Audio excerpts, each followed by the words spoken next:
Assalamualaikum warahmatullahi wabarakatuh. Kembali lagi bersama kami.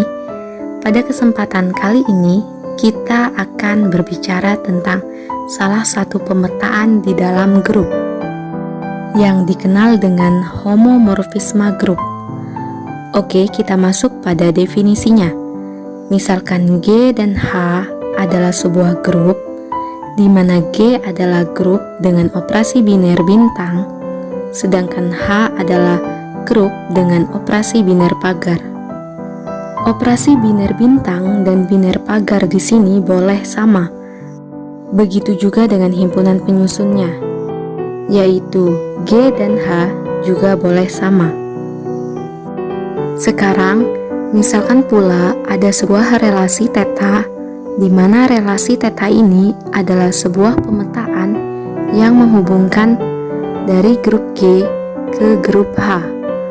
Relasi theta ini kita sebut sebagai homomorfisme grup dari G ke H jika setiap kali kita mengambil X dan Y di dalam G akan selalu dipenuhi kondisi sebagai berikut. Kondisinya seperti apa? Nilai dari theta X bintang Y bernilai sama dengan nilai dari theta X pagar theta Y. Perlu diingat kembali, bintang di sini adalah operasi biner pada grup yang pertama, sedangkan pagar adalah operasi biner pada grup yang kedua. Jika theta dikatakan homomorfisme grup, maka setiap kali kita mengambil X dan Y di himpunan yang pertama, yaitu G, akan selalu dipenuhi kondisi theta X bintang Y sama dengan theta X pagar theta Y. Oke, dari definisi kita dapat menyimpulkan beberapa langkah-langkah yang harus kita lakukan untuk membuktikan apakah suatu theta ini termasuk kategori homomorfisme atau tidak. Langkah yang pertama adalah kita harus membuktikan bahwasannya theta bersifat tertutup di kodomain. Langkah yang kedua, harus dapat kita buktikan bahwa untuk setiap kali X dan Y diambil dari G akan selalu berlaku implikasi pemetaan. Itu jika X sama dengan Y akan berakibat nilai theta X sama dengan nilai dari theta Y.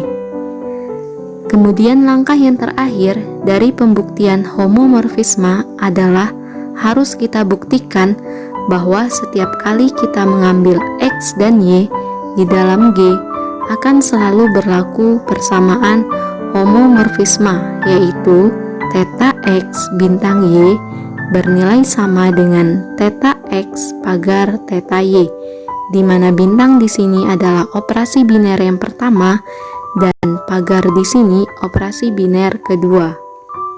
Nah, ternyata homomorfisme memiliki banyak sekali jenis, ada sekitar 5 jenis. Dan pada video kali ini hanya akan kami jelaskan 3 macam jenis dari homomorfisme. Untuk jenis homomorfisme yang pertama disebut epimorfisme, di mana definisi dari epimorfisme adalah homomorfisme grup yang bersifat surjektif.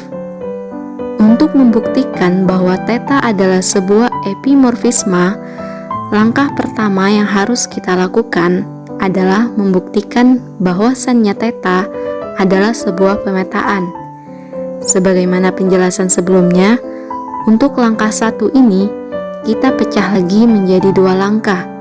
Jadi, kita buktikan dulu theta ini bersifat tertutup di kodomain, kemudian theta ini memenuhi implikasi dari pemetaan. Untuk langkah yang kedua, kita buktikan bahwasannya theta adalah sebuah homomorfisme, dan yang terakhir, kita buktikan bahwasannya theta ini adalah homomorfisme surjektif. Jika ketiga syarat ini sudah terpenuhi, maka dapat kita pastikan bahwasannya theta adalah sebuah epimorfisme. Berikutnya, kita masuk ke bagian monomorfisme. Monomorfisme adalah homomorfisme grup yang bersifat injektif. Dari definisi tadi bisa kita lihat dari langkah-langkah ini. Cara membuktikan bahwa theta adalah sebuah monomorfisme. Langkah pertama, buktikan bahwa theta adalah pemetaan. Teman-teman tahu dalam menentukan pemetaan terdapat dua langkah lagi, yaitu buktikan bahwa theta ini tertutup, kemudian buktikan bahwa theta ini memenuhi implikasi pemetaan. Langkah kedua, buktikan bahwa theta adalah homomorfisme. Langkah terakhir, buktikan bahwa theta adalah homomorfisme injektif. Kalau sudah diperoleh tiga langkah ini terpenuhi, bisa dipastikan theta adalah monomorfisme. Berikutnya masuk ke bagian isomorfisme. Sebenarnya apa sih isomorfisme itu? Definisi. Misalkan terdapat dua buah grup G dan H, di mana G dengan operasi biner bintang dan H dengan operasi biner pagar. Operasi biner bintang dan pagar boleh sama, begitupun juga dengan himpunan G dan H. Misalkan pula terdapat relasi theta, di mana relasi theta tersebut memetakan setiap anggota G ke H.